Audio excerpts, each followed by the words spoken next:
बाबा रामदेव जी एवं उपस्थित जितने हमारे यहाँ पे लोग हैं एवं हमारे आधार कार्ड ऑफिस से आने वाले सारे सहयोगी लोग, आज हम लोग इस कार्यक्रम में इसलिए आए हैं कि आधार कार्ड जो है आप लोग जानते होंगे एक यूनिक कार्ड है जो भारत सरकार आप लोग को उपलब्ध कराती है। इस कार्ड का पर्पस है कि आप जो सरकारी सेवाओं हैं उसका लाभ उठा सकें एवं भविष्य में इसके लिए आपके लिए एक बहुत ही उपयोगी कार्ड होने वाला है और सबसे इम्पोर्टेंट कार्ड होने वाला है जो आपके जीवन को अच्छे ढंग से बिताने में और पारदर्शी बनाने में मदद करेगा। बाबा रामदेव जी हमारे बहुत ही आदरणीय शुरू से रहे हैं और भारत में एक ऐसे व्यक्तित्व हैं जो जिनके बारे में कुछ भी कहना हमारे लिए एक छोटी बात होगी। बट इनका एक जो चीज़ है जो मुझे काफ़ी अट्रैक्ट करता है कि इन्होंने जो ब्लैक मनी के खिलाफ जो अभियान छेड़ा था, आधार कार्ड एक ऐसा चीज़ है जो बाबा के इस उद्देश्य को पाने में मदद करेगा, जो आप लोग अगर इसको सहयोग करेंगे। बाबा से अनुरोध करता हूं कि हमें आप लोगों के साथ इंटरेक्ट करें और बताएं कि हम कैसे इसका भविष्य में यूज कर सकें। धन्यवाद। एक बार मैं भाई हिमांशु जी का और इनकी पूरी टीम का सबकी ओर से बहुत बहुत अभिनंदन करता। भाई हिमांशु जी जो हमारे इस आधार के कार्यक्रम में एक बहुत ही वरिष्ठ अधिकारी हैं और यहाँ की राज्य की भी टीम उनके साथ आई है, तो आज की ये खास जो मकसद है उसके ऊपर हम आते हैं। हर भारतीय का सपना है कि हमारा देश भ्रष्टाचार से मुक्त होना चाहिए, सारी व्यवस्था पारदर्शी होनी चाहिए, ट्रांसपेरेंसी होनी चाहिए पूरे सिस्टम में। देश में पूरी पारदर्शिता और भ्रष्टाचार से मुक्ति का काम कोई एक कानून बनाने से या कोई एक आयोग विशेष बना देने से नहीं हो सकता। हाँ, टेक्नोलॉजी एक ऐसी चीज है जिससे हम अपने सिस्टम में 99% ट्रांसपेरेंसी ला सकते हैं। यदि पूरे देश के बजट को, यदि पूरे देश की अर्थव्यवस्था को, पूरे देश के तंत्र को यदि हम टेक्नोलॉजी का इस्तेमाल करके ट्रांसपेरेंट बना देते हैं तो 99% हम भ्रष्टाचार से मुक्ति पा सकते हैं, सिस्टम को जस्टिसफुल बना सकते हैं और फिर सूचना का अधिकार और तमाम चीजों के नाम पर हमें अतिरिक्त प्रयास नहीं करने पड़ेंगे। सब कुछ ट्रांसपेरेंट होना चाहिए ना, हम मांगे तो ही हमें सूचना क्यों मिलनी चाहिए। जैसे हम पूरे देश के सिस्टम को टेक्नोलॉजी के माध्यम से ट्रांसपेरेंट बना सकते हैं, ऐसे ही इस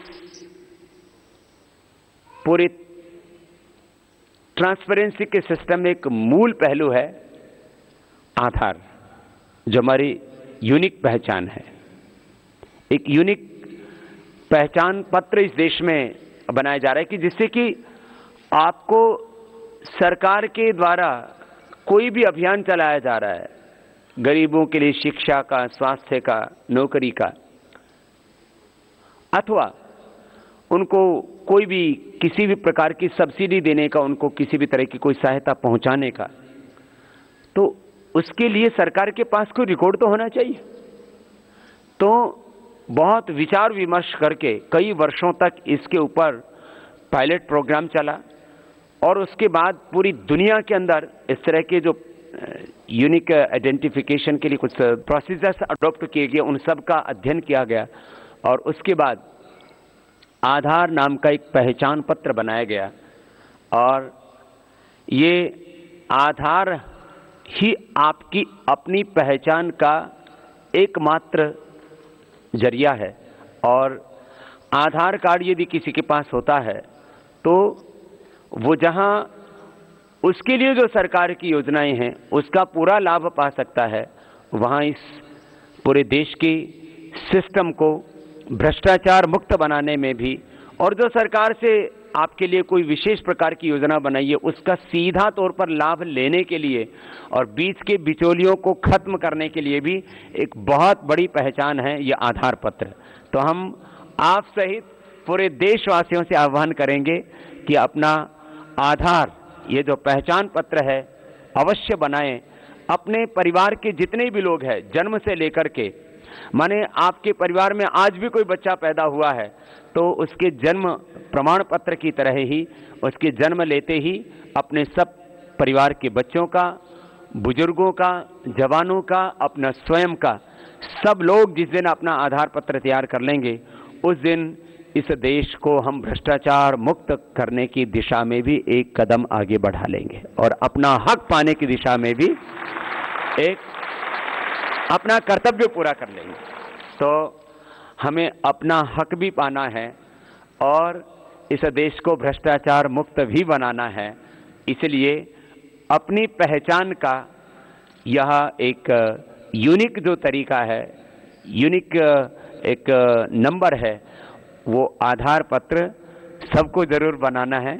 ये मेरा आह्वान है सब भारतीयों से जो इस देश के प्रति निष्ठा रखते हैं, जो अपने अधिकारों और कर्तव्यों के प्रति सजग हैं, जो अपने फंडामेंटल और कॉन्स्टिट्यूशनल जो अधिकार हैं और जो कर्तव्य हैं उनके प्रति जो जागरूक हैं, वो सब स्वयं अपना ये आधार पत्र बनाएं और दूसरों को भी अपना आधार पत्र बनाने के लिए प्रेरित करें। मुझे लगता है ये अभियान 1-2 साल में पूरा हो जाना चाहिए। इससे हमारे देश को हम बहुत आगे ले जा सकेंगे। कुछ छोटी छोटी बातें होती हैं लेकिन उनका मकसद बहुत बड़ा होता है। आज किसी भी नागरिक की हम पहचान करते हैं तो उसके लिए कोई ना कोई तो हमें तरीका अपनाना पड़ेगा, जहाँ इससे हमारी अपनी सेफ्टी है, जहाँ हमें सरकार की ओर से हमें लाभ प्राप्त होता है और सरकार के द्वारा चलाई जा रही योजनाओं का हमें सीधा लाभ प्राप्त होता है, बिचौलिए हटते हैं। वहीं पर यदि देश में किसी भी प्रकार की कोई दुर्घटना होती है, किसी भी प्रकार की कोई ऐसी कोई हमारे सामने परिस्थिति आती है कि हमें किसी सही या गलत आदमी की पहचान करनी पड़ती है, तो उस समय भी यह पहचान पत्र एक बहुत बड़ी भूमिका निभाता है। तो देखने में ये पहचान पत्र एक छोटा सा पेपर है, लेकिन इस पहचान में आपका जहां आपको अधिकार मिलता है, वहीं इस आधार पत्र से इस देश की सुरक्षा को भी एक बहुत बड़ा आधार मिलता है। अर्थात यदि किसी व्यक्ति ने कुछ गलत किया है और अब यदि हमें उसको कहीं ट्रैप करना है तो आधार पत्र उसमें भी एक बहुत बड़ी भूमिका निभाता है कि हम अपनी सुरक्षा के साथ साथ अपने देश की सुरक्षा और अपने अधिकारों की रक्षा इस आधार पत्र के आधार पर कर सकते हैं। और इसके लिए जो ये अभियान चलाया जा रहा है, ये सरकार का ही मात्र अभियान नहीं है, ये हम सब का अभियान है। ये हमारे भाई हिमांशु जी और उनकी जो पूरी टीम आई है, ये मात्र उन्हीं का अभियान नहीं, ये हम सबका अभियान है। और हम तो भारत स्वाभिमान आंदोलन भी चलाने वाले लोग हैं, इसलिए ये हम सबका अभियान है और इसमें भारत का स्वाभिमान भी है। तो आप सबको बहुत बहुत बधाई। और जो इस कार्य में लगे हुए हैं सरकारी के जितने भी अधिकारी हैं, वो एक बहुत बड़ा ये ऐतिहासिक काम कर रहे हैं। ये यूनिक आइडेंटिफिकेशन जो आप पत्र तैयार कर रहे हैं, तो ये एक आपकी का यूनिक कार्य है, ये हिस्टोरिकल कार्य है। ये कार्य आपका शीघ्र पूर्ण हो और सब लोग मिलकर के प्रयास करें। मात्र मैंने कहा, सरकार का काम नहीं, ये हम सबका काम है, ये पूरे समाज का काम है। इस सोच के साथ जब हम इस आधार पत्र को एक आंदोलन के तौर पर लेकर के चलेंगे तो निश्चित रूप से ये कार्य बहुत जल्दी ही पूरा होगा। मैं पुनः एक बार संपूर्ण देशवासियों का आधार पत्र अपना और अपने परिवार का बनाने के साथ साथ सबका, पूरे समाज का, पूरे देश का पहचान पत्र बने, इसके लिए इस आधार पत्र को एक अभियान के रूप में हम लेकर के चलें, एक स्वाभिमान के रूप में लेकर के चलें, अपने कर्तव्यों और अपने अधिकारों और अपनी सुरक्षा और राष्ट्रीय सुरक्षा के रूप में इसको लेकर के चलेंगे तो निश्चित रूप से यह अभियान बहुत ही शीघ्र पूरा होगा। आपको बहुत बहुत शुभकामनाएं।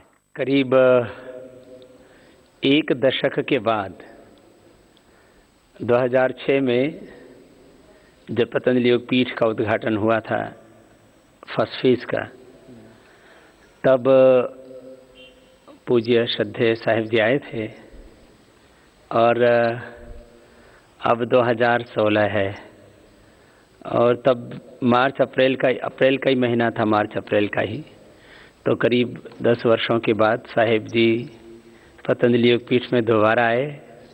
पूरे योगपीठ परिवार की ओर से हम साहिब को बहुत बहुत अभिनंदन करते हैं। और आज ये कोई समारोह नहीं है, ये तो साहिब का हमारा 2 दशकों से भी पुराना संबंध हो गया। माने हम पहली बार मिले थे 1993 और 94 में, तो 21-22 वर्षों की हमारी ये आध्यात्मिक यात्रा है। तब हम श्वेत वस्त्रों में थे, स्वामी रामदेव, आचार्य रामदेव के नाम से हमको लोग जानते थे। अब संन्यास दीक्षा में भी साहिब जी आए थे और हम सूरत में जब कैंप कर रहे थे, जिस समय दुनिया के बहुत थोड़े लोग हमको जानते थे, हमने जब ये अपनी योग के द्वारा सेवा की साधना की यात्रा शुरू की, तब एक योगेश गुप्ता और एक कोई बंसल जी थे, 2 आदमी हमसे योग सीखने आते थे नदी के किनारे। त्रिपुरा योग आश्रम, जब पहले आपको साहिब को हमने अपना एड्रेस दिया था, तब वो त्रिपुरा योग आश्रम का एड्रेस था। स्वामी अमरानंद जी हमारे मित्र हुआ करते थे, अब तो उनका शरीर पूरा हो गया। और 2 से यात्रा शुरू हुई। जब हम सूरत में गए तो 200-250 लोग हमसे आकाश स्पोर्ट्स क्लब में अपने पहली बार मिले साहिब। तो आकाश स्पोर्ट्स क्लब में हम लोग मिले और साहिब ने कहा कि आप अनुपम मिशन भी आइए। तो अनुपम मिशन के बारे में हमने जाना, फिर स्वामीनारायण संप्रदाय के बारे में हमने जाना, और आज स्वामीनारायण संप्रदाय में जो अलग अलग शाखाएं हैं, अलग अलग जो संगठन हैं, सभी के साथ हमारा प्रेम है। लेकिन स्वामीनारायण संप्रदाय का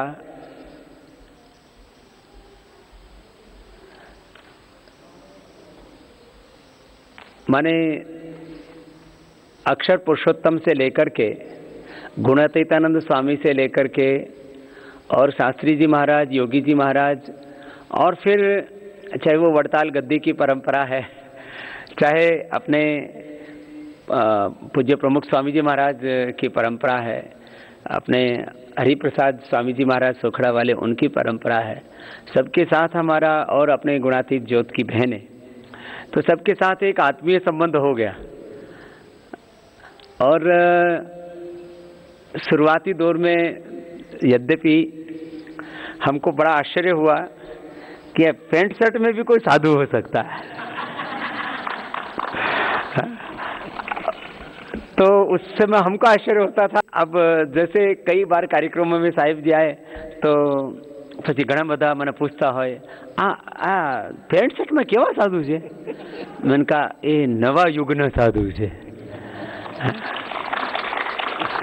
तो जीवन में इतनी दिव्यता के साथ कि गुरु ने आज्ञा की कि तुमको सामान्य वस्त्रों में रह करके संन्यास धर्म को जीना है। संन्यास वस्त्र की चीज नहीं है, ये तो चरित्र का विषय है। वस्त्र तो हम लोग भगवा पहनते हैं, श्रद्धेय आचार्य बालकृष्ण जी हमारे यहाँ पर भी श्वेत वस्त्र पहनते हैं वैदिक काल में ब्रह्मचारी कृष्ण वस्त्र पहनते थे। ब्रह्मचार्येति समिधा समिद्धः कार्ष्णं वसानो दीक्षितो दीर्घ समश्रुः स सद्येति पूर्वस्माद् उत्तरम समुद्रम लोकान् संगृभ्य मुहुराचरिकृत। अर्थात कार्ष्णम वसानो, कार्ष्णम कृष्ण, वसानो वस्त्र पहने हुए। तो और पहले लंबी दाढ़ी मूछ रखा करते थे। आजकल दो तरह के सन्यासी होते हैं, कुछ हमारी तरह से दाढ़ी मूछ रख लेते हैं, कुछ पूरे मुड़े हुए होते हैं। और सामान्य ही कोई, फिर जैन परंपरा में सभी सन्यासी श्वेत वस्त्र ही पहनते हैं। वैष्णव परंपरा में सभी सन्यासी श्वेत वस्त्र पहनते हैं। उदासीन परंपरा में वस्त्रों का कोई विशेष नियम भी नहीं है, कुछ श्वेत पहनते हैं, कुछ भगवा पहनते हैं, कुछ जैसा मर जाए वैसे पहन लो, ऐसा भी है। तो अपने यहाँ वस्त्रों के संदर्भ में हमारी संस्कृति की सबसे बड़ी विशेषता रही है विविधता में एकता। पूरी भारतीय संस्कृति को 3 शब्दों में कहा जाए तो विश्व बंधुत्व, सह अस्तित्व और एकत्व। This whole universe is my family, whole universe for me and my existence for whole universe. ये जो हमारी संस्कृति है कि सारा विश्व मेरे लिए है, सारा ब्रह्मांड मेरे लिए है, और मेरा अस्तित्व इस पूरे अस्तित्व के लिए, पूरी समष्टि के लिए, पूरे ब्रह्मांड के लिए। ये वसुधैव कुटुंबकम की भावना कि सब एक ही सच्चिदानंद भगवान की शक्ति का मूर्त रूप है। This whole universe is the life form of God and this is our basic and ultimate identity कि हम हैं कौन। और उसमें फिर कोएग्जिस्टेंस, सह अस्तित्व, इसमें कितनी विविधताएं। ये तो भगवान का मूर्त रूप है। जैसे मैंने कहा, ये तो भगवान की रचना है, तो भगवान पूर्ण है तो उनकी रचना में भी पूर्णता है सब प्रकार की। और हाँ, सबके बीच में एक ही सत्य का दर्शन। खैर, तो पहली बार परिचय हुआ साहब से, फिर हम अनुपम मिशन भी गए, वहाँ भाइयों के साथ हमने शिविर किया। कितने वर्षों तक लगातार हम शिविर करते रहे अनुपम मिशन में। और सब भाई सुबह 5 बजे, पौनी 5 बजे योग करके फिर अपने अपने कर्मयोग में लग जाते थे।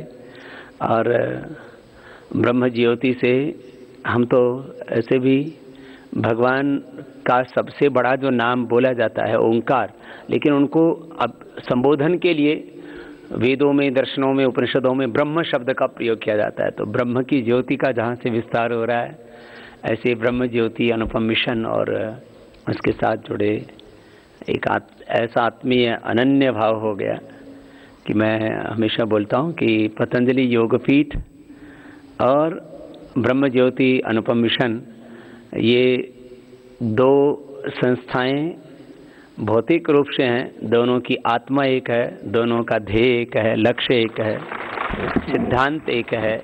और साहिब के साथ तो हमारा बहुत एक माने हम जैसे कहते हैं ना, 2 शरीर एक आत्मा, तो इतना प्रेम है साहिब के साथ है।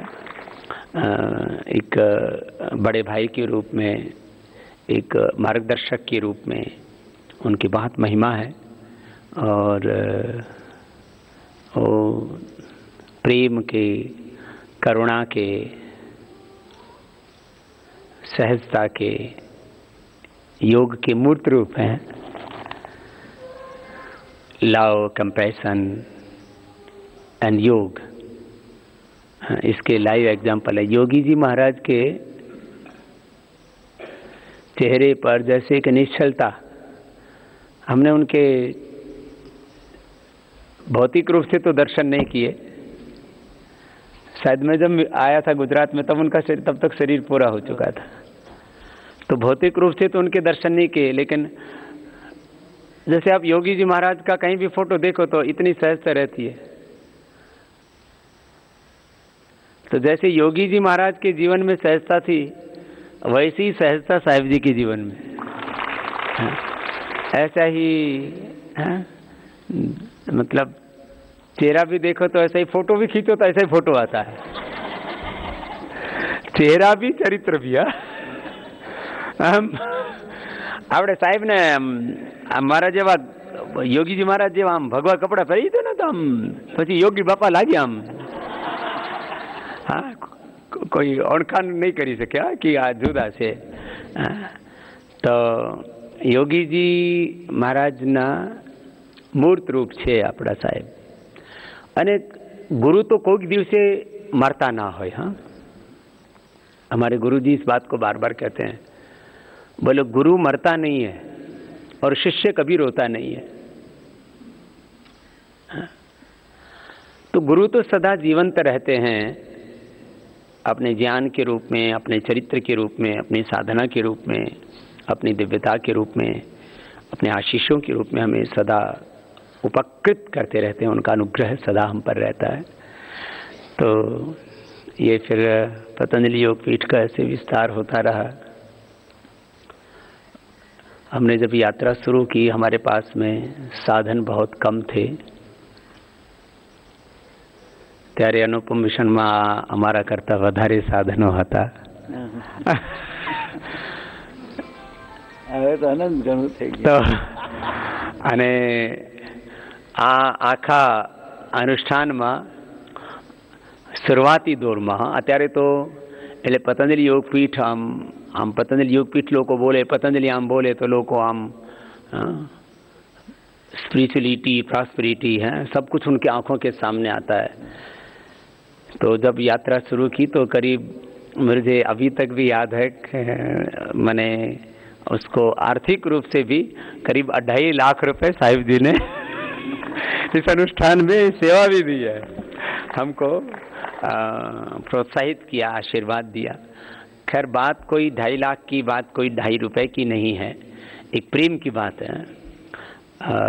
वैसे शुरुआती दौर में लोग कोई भी, आप घर में, परिवार में, समाज में, राष्ट्र में, विश्व में कभी भी कोई ऐसा कार्य होता है तो प्रारंभ के दौर एक अलग होता है, फिर हम चलते जाते हैं। तो भगवान का अनुग्रह और सारी सृष्टि की दैवी शक्तियों का आशीर्वाद हमारे साथ जुड़ता चला जाता है। तो पहले कनखल में अपन ने शुरू किया और वहाँ से ये यात्रा शुरू हो करके कनखल में 1.25 एकड़ ज़मीन थी उस समय अपने पास में। आज तो पतंजलि योग पीठ को जहाँ आवश्यकता थी हमने स्वयं भी ज़मीन ली, काफ़ी लोगों ने दान किया। तो 1000 एकड़ से ज़्यादा पतंजलि योग पीठ को लोगों ने ज़मीन दान की है। और यहाँ पर भी बहुत से प्रकल्प हैं। अब पूरे देश भर में हर एक ज़िले में एक आचार्य कुलम हो, और दिल्ली के पास एक वर्ल्ड की सबसे बड़ी यूनिवर्सिटी हो जिसमें हम वैदिक एजुकेशन और मॉडर्न एजुकेशन पढ़ा सकें, इस तरह का एक बहुत बड़ा काम करने का एक संकल्प है। और जैसे आज तक सब कुछ पूरा हुआ है तो भगवान वो भी पूरा करेंगे।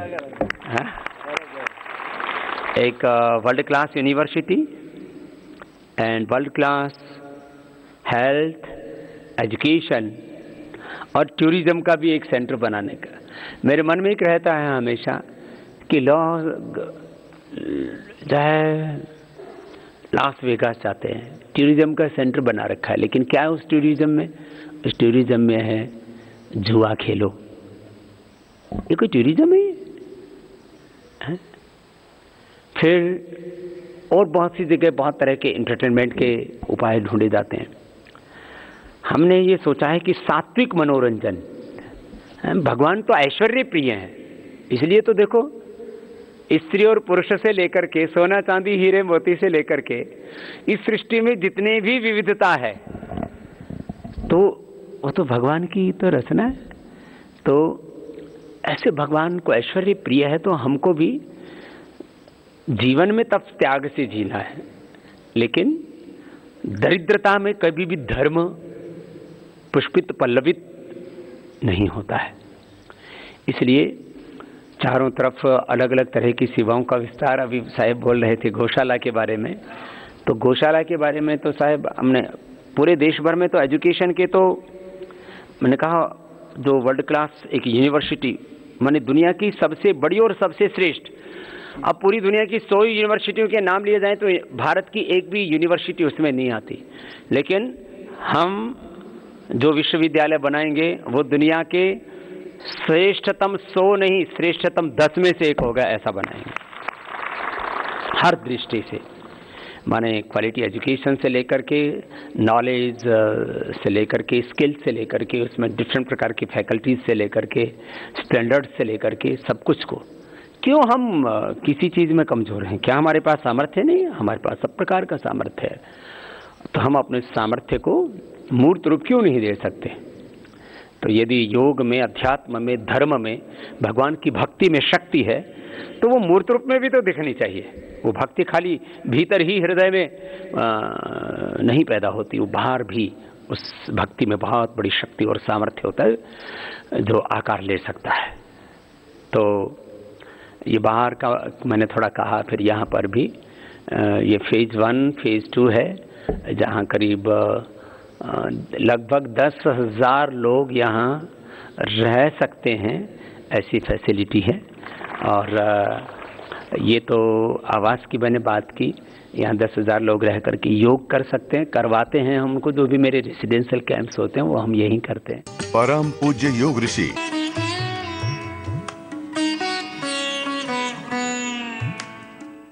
गौशाला की मैं बारे में बात कर रहा था।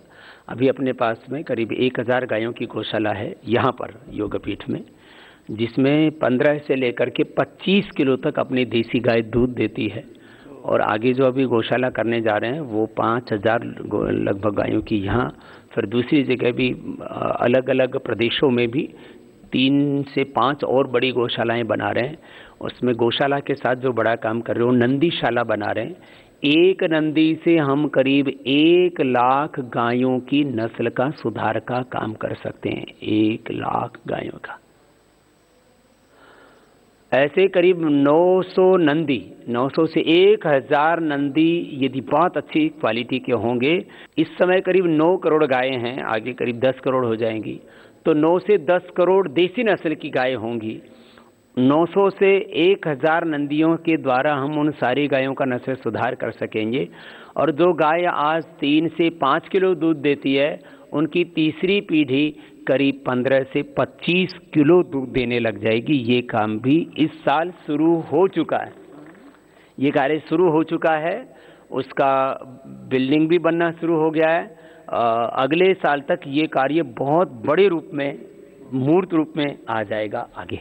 तो ये गाय के लिए भी बहुत बड़ा काम कर रहे हैं कि हिंदुस्तान की 9 से 10 करोड़ गायों की नस्ल का सुधार करना है। बाकी और करीब हर वर्ष हम कोशिश करेंगे कि 5 से 10 लाख गायें हम प्रोवाइड कराएंगे लोगों को, 15 से 25 किलो दूध देने वाली हम प्रोवाइड करवाएंगे। माने लोगों को गाय प्रोवाइड कराना 5 से 10 लाख। आज लोग गाय तो पालना चाहते हैं, उनको अच्छी बछड़ी, अच्छी गाय नहीं मिलती है। खैर, ऐसे यहाँ फिर योगा ग्राम है करीब 150 एकड़ जमीन पर, जो नेचुरोपैथ का वर्ल्ड का सबसे बड़ा सेंटर है। पहले वहाँ 400-500 लोगों की एकोमोडेशन था, अभी वहाँ पर नॉर्मल एकोमोडेशन से लेकर के और वीआईपी और वीवीआईपी, दरअसल क्या होता है, जो थोड़े सुख सुविधाओं में लोग रहे हुए होते हैं तो उनके लिए बड़ा, वो अपने आप को ना सामान्य एकोमोडेशन में एकोमोडेट नहीं कर पाते, उनके अभ्यास ऐसे हो जाते हैं, उनकी हॉबीज़ ऐसी हो जाती हैं। तो हमने कहा ठीक है, तुम्हारे घर जैसे भी और अच्छी व्यवस्थाएं कर देते हैं, क्योंकि घर में तो फिर भी थोड़ी खटपट रहती है। तो घर से अच्छा इन्वायरमेंट, घर से अच्छा एकोमोडेशन, वो वीवीआईपी व्यवस्था भी शुरू हो रही है। तो इस साल अभी अप्रैल महीने के बाद से करीब 700 लोगों की वहाँ पर रहने की और उपचार की व्यवस्था हो जाएगी।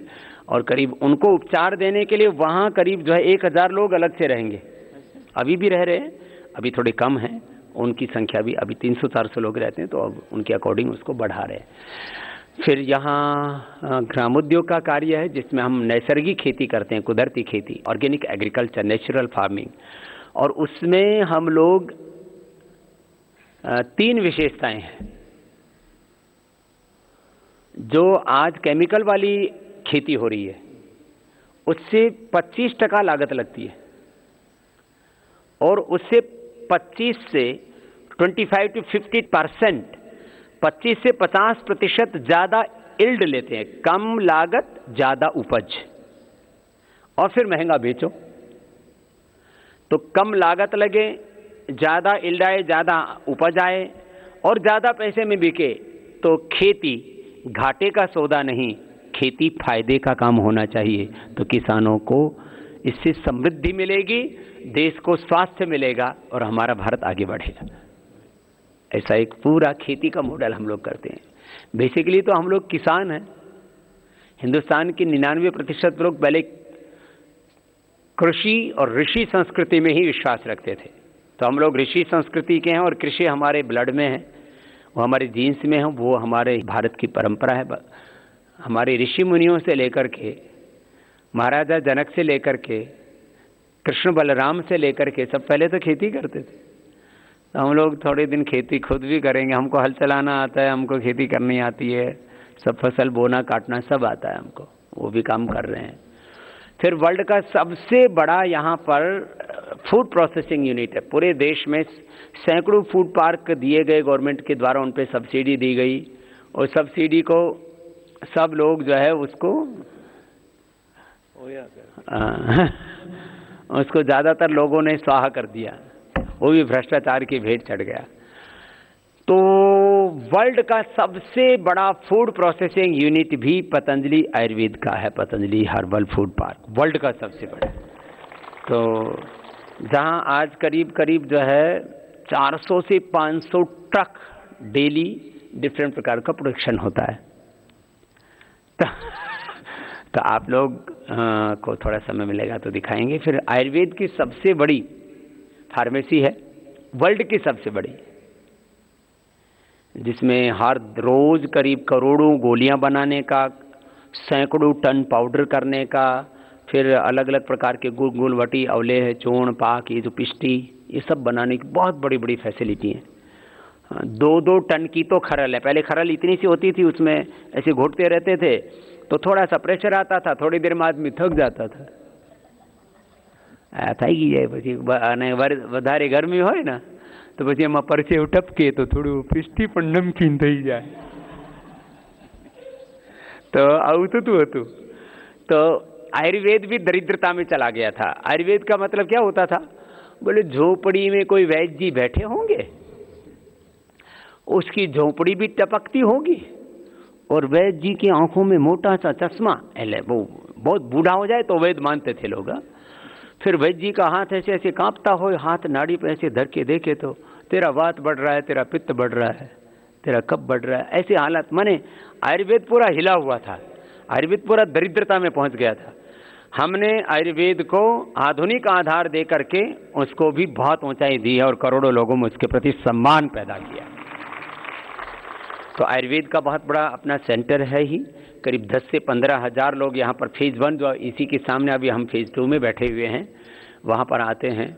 फिर यहाँ वानप्रस्थ आश्रम है, भारत स्वाभिमान का मुख्यालय है, फिर आचार्य कुलम है छोटे बच्चों के लिए जो आने वाले भारत का भविष्य होंगे। फिर वैदिक गुरुकुलम है जो अपना पूरा जीवन इस भगवान के पथ पर, योग के पथ पर, श्रेय मार्ग पर, अध्यात्म मार्ग पर, त्याग के मार्ग पर चलकर अपना जीवन जो भगवान के लिए अर्पित करना चाहते हैं, ऐसे भाई बहन बहुत बड़ी संख्या में हैं। 100 से ज़्यादा बहनें हैं और जो है कई सौ भाई हैं जो पूरा अष्टाध्यायी महाभाष्य, वेद वेदांगों की परंपरा से, गुरु शिष्य परंपरा से जो शिक्षा दीक्षा होती है। तो हमारे श्रद्धेय गुरुदेव आचार्य प्रद्युम्न जी महाराज से हम उनको पढ़ाते हैं, हम भी बीच बीच में समय देते हैं और श्रेष्ठ आचार्य उनके लिए हैं और वो स्वयं अब तो आचार्य हो गए हैं। पिछले करीब 7 सालों से लगातार ये अनुष्ठान चल रहा है।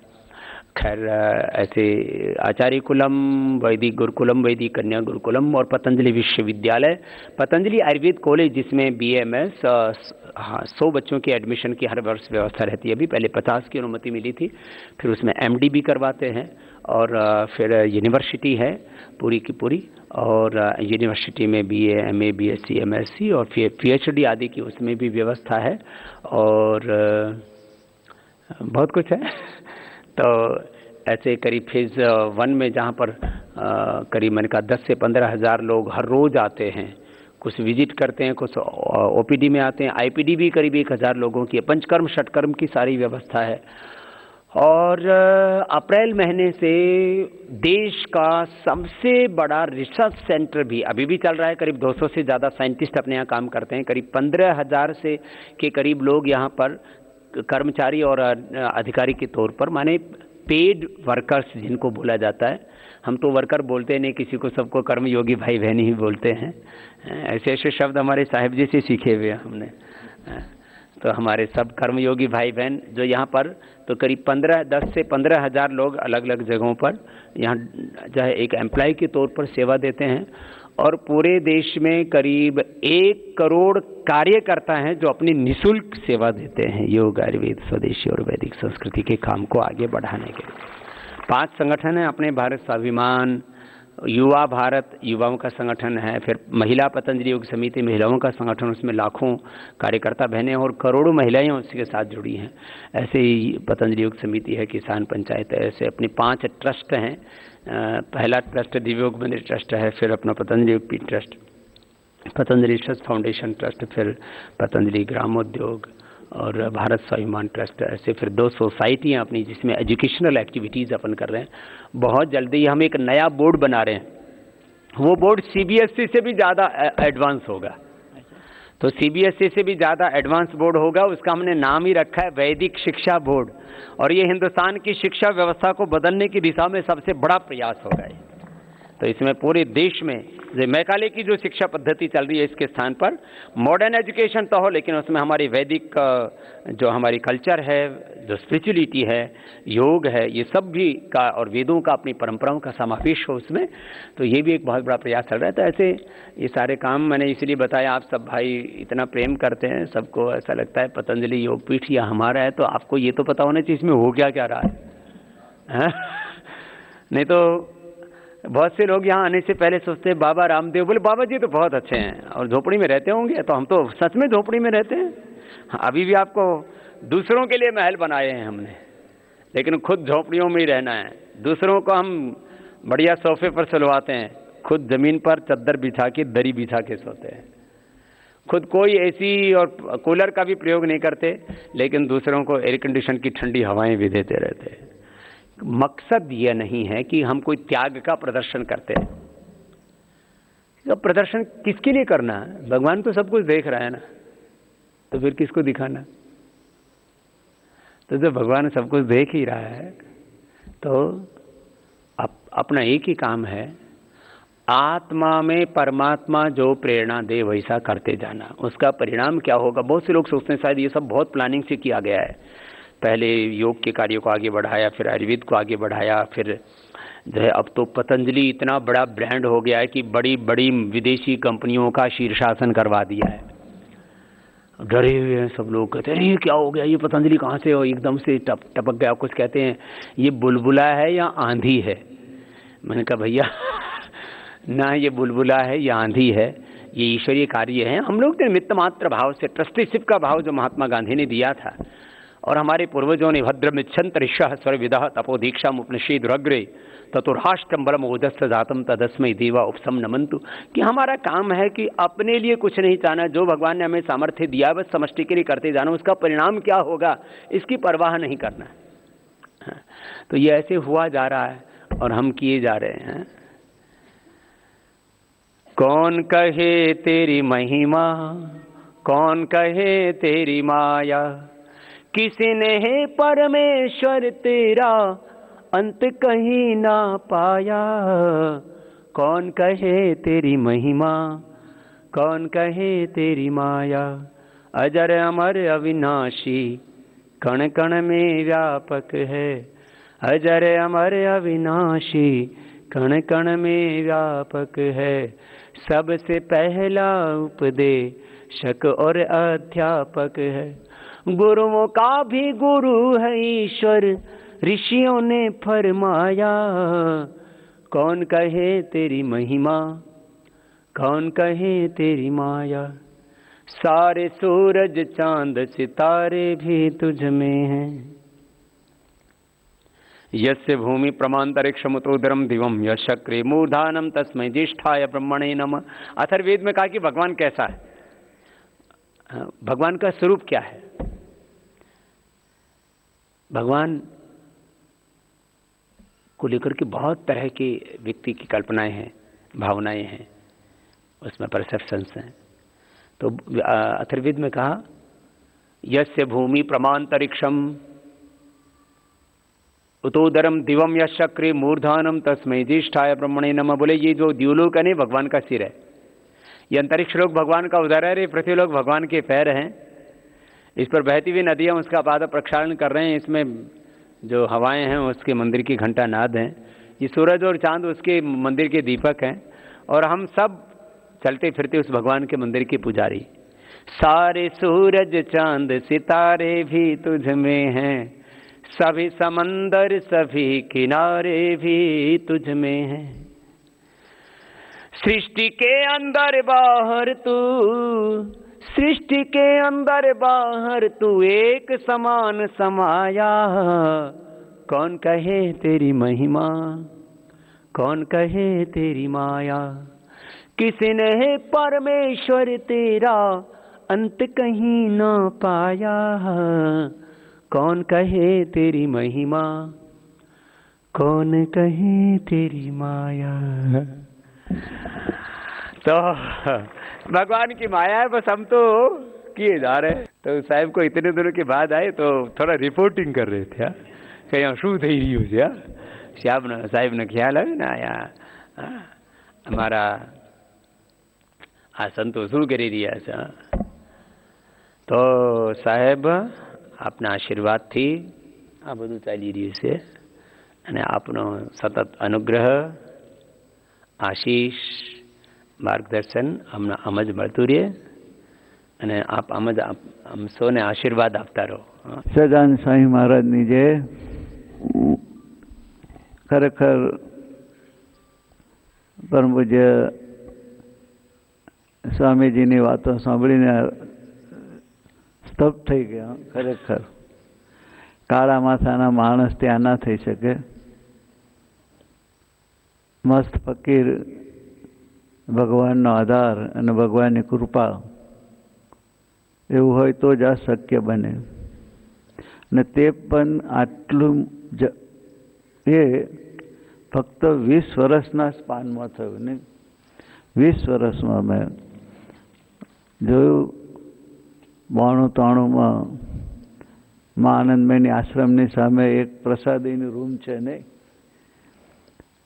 કર્મવીરજી, રામદેવજી મહારાજ, બાલકૃષ્ણન, ચોથા એક હતા ભાઈ નહીં, 4 જણ રહેતા. અમે रूमना दर्शन पण કરી आया था. ये पुरानी प्रसादी के रूम के दर्शन भी हमने किए हैं. हम साथ में गए थे ने.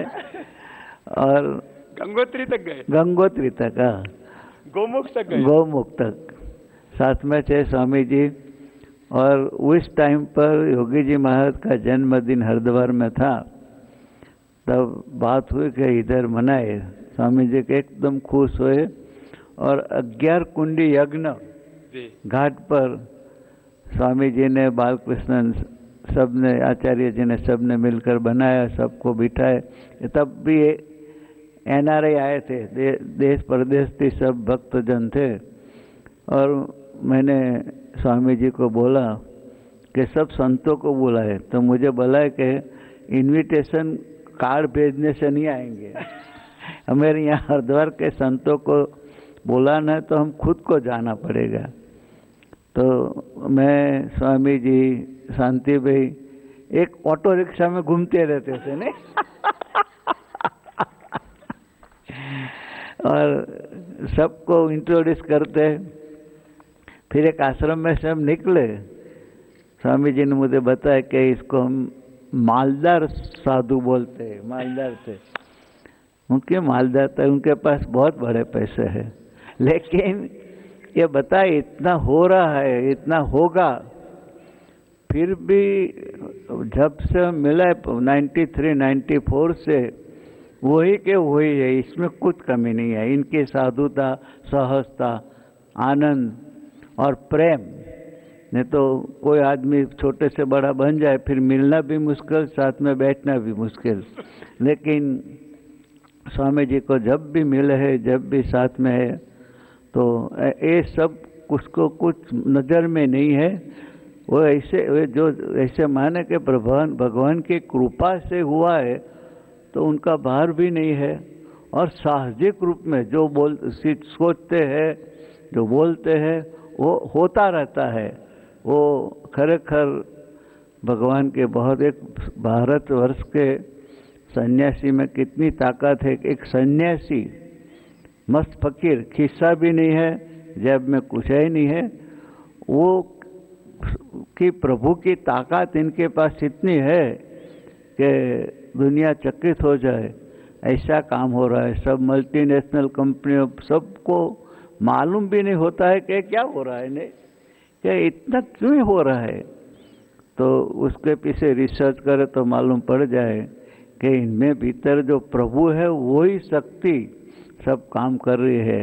ये भारतवर्ष के सन्यासी की, भारतवर्ष के धर्म की, भारतवर्ष के लोगों की ताकत है। तो इसका दर्शन करा। लेकिन खुशी ये है कि इतना लंबा कारोबार है, ये है, लेकिन उनकी साहजिकता, सहजता, साधुता, सरलता, प्रेम, इसमें बढ़ता ही जाता है, बढ़ता ही जाता है।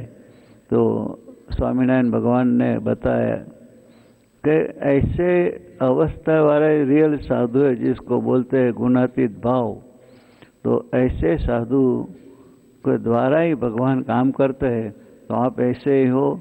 हमें अक्षर पुस्तक उपासना के खरेखर और प्रेम बहुत है। हम साथ में रहे, सब भाइयों को जानते हैं, दिलीप भाई, प्रभु नहीं, पूनम भाई, सब अश्विन भाई, शांति भाई, सबको याद करते, लाइन बंद सबके नाम बोलते हैं। एक बताए, हर रोज 15-15 हज़ार आदमी लोग आते हैं, भोजन लेते हैं, मिलते हैं। प्राइम मिनिस्टर से लेकर बड़े बड़े लोग आते रहते, मिलते, उनको फ़ोन से बात करते हैं। ये सभी को छोड़कर ये सीट के साथ रहे, उनके नाम भी भीतर याद है और इतने प्रेम से बात करते हैं। तो वही प्रेम मेरा ये है।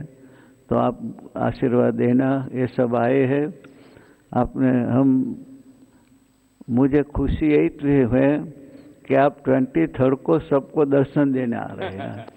तो सबको आशीर्वाद देने के लिए सबको बहुत आनंद है आप आ रहे हो।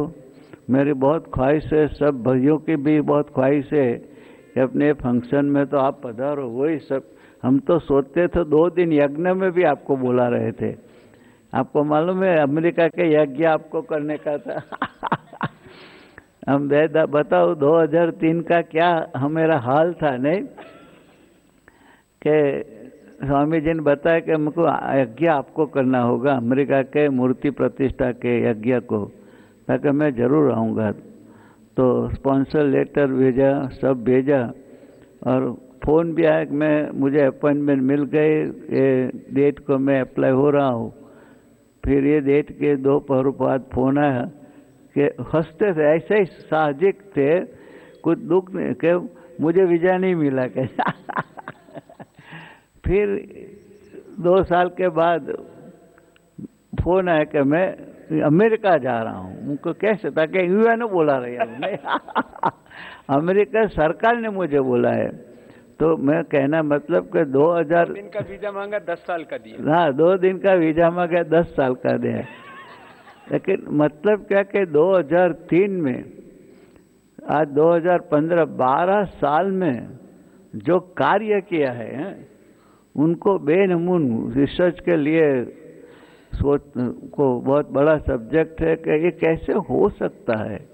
लेकिन देखते हैं, अगर हम कैंपस में आए तो हम इंग्लैंड अमेरिका में आए ऐसे लगता है ना। को प्रदेश की धरती पर पहुंच गए, ऐसा वातावरण, ऐसा क्लीनलीनेस, इतना लैंडस्केपिंग, बिल्डिंग की आर्किटेक्ट इतना है, लोगों में प्रेम इतना है। रियली हम आए, सब लोगों ने आप इतने प्रेम से आवकार दिए, सब ले गए वहाँ, सबको भोजन करवाए और भोजन भी इतना स्वादिष्ट है ने। हाँ, जलेबी।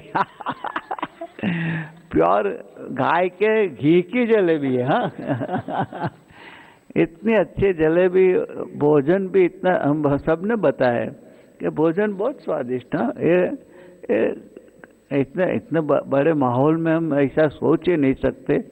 और वो भी है तो खरेखर बेस्ट एडमिनिस्ट्रेशन है, लोगों का प्रेम इतना है और बना है बहुत अच्छा है। जो जो बोले वो होता चला है। तो कई लोग बोलते हैं या करना है लेकिन हो नहीं सकता, लेकिन वो जो बोलते गए बोलते रहे हैं होता रहे। जो वर्ल्ड क्लास यूनिवर्सिटी का जो कॉन्सेप्ट दिया और गायों का जो बात बताई तो बहुत खुशी हुई। लेकिन आप जो चाहे वो कर सकते हैं, कारण कि आपके पास प्रभु की शक्ति है और आप में जो प्रेम उत्साह उमंग है। और मैं तो देखता हूँ सुबह में योग, आप देखो तो देखना कि ये नए एक्सरसाइज जो निकालते हैं नए आप चक्कर में आ जाइए। हम तो कभी सोच नहीं सकते कि एक्सरसाइज आदमी से हो सकती है। नहीं, योग वाले कई सिद्ध पुरुष भी नहीं, और लगा के जो दौड़ते स्टेज पर, मुझे बहुत खुशी होती है। और भारतवर्ष में नहीं, दुनिया में एक साथ 50,000 लोगों को सुबह में 5 बजे ग्राउंड पर ले आए, वो एक ही आया, एक ही सन्यासी। और सब इतने प्रेम से करते हैं। हम टेलीविजन में देखते हैं कि जो बोलते वही करते हैं, दिखाते हैं ऑडियंस में, तो वो करते हैं। कितना प्रभाव, कितना प्रभुत्व और कितने उनमें एक किया है लोगों में, तो खरे खूब हम देख आनंद आता है।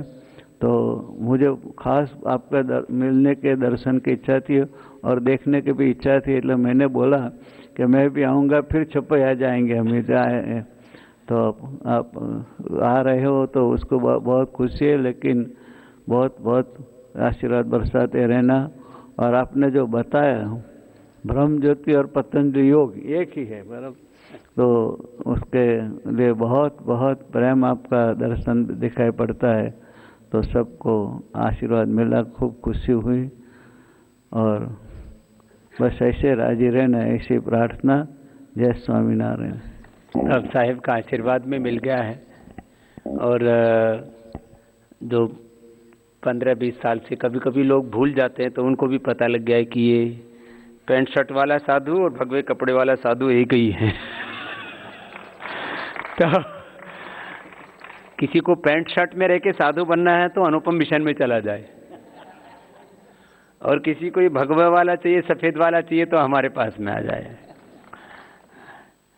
खैर, ये तो गुरु आज्ञा से ऐसे इन्हीं वस्त्रों में, सामान्य वस्त्रों में रह करके भगवान का कार्य करना है कि लोगों में ये सहजता की अनुभूति हो। नहीं तो कई बार क्या सोचते हैं लोग, कहते हैं अरे ये तो साधु संतों का काम है, ये तो इस तरह से जो जिनका जीवन है वो कर सकते हैं। हम गृहस्थ में रह करके, सामान्य वस्त्रों में रह करके, संसार में रह करके, और फिर हम भगवान में कैसे जी सकते हैं, भगवान के अंग संग कैसे जी सकते हैं, भगवान के प्रतिरूप कैसे हो सकते हैं।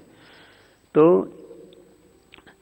सामान्य वस्त्रों में रह करके सन्यासी बनना, संसार के भोग, संसार के आकर्षण, संसार की तृष्णाएं, संसार की वासनाएं, 4 चीजों की इच्छा बड़ी प्रबल होती है व्यक्ति के मन में।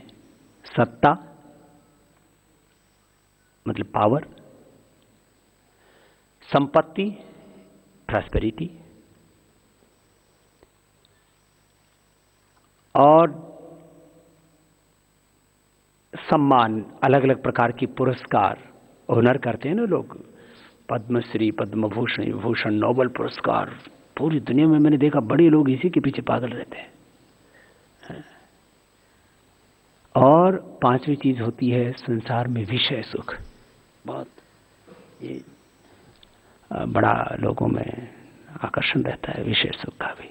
लेकिन इन सब के बीच में भी जो एक आत्मा का संबंध है, और उसमें पूज्य साहिब का इतना प्रेम, इतना अनुग्रह, इतना आशीष, और एक बात, सहजता और दिव्यता, उसके लिए मैं कृतज्ञ हृदय से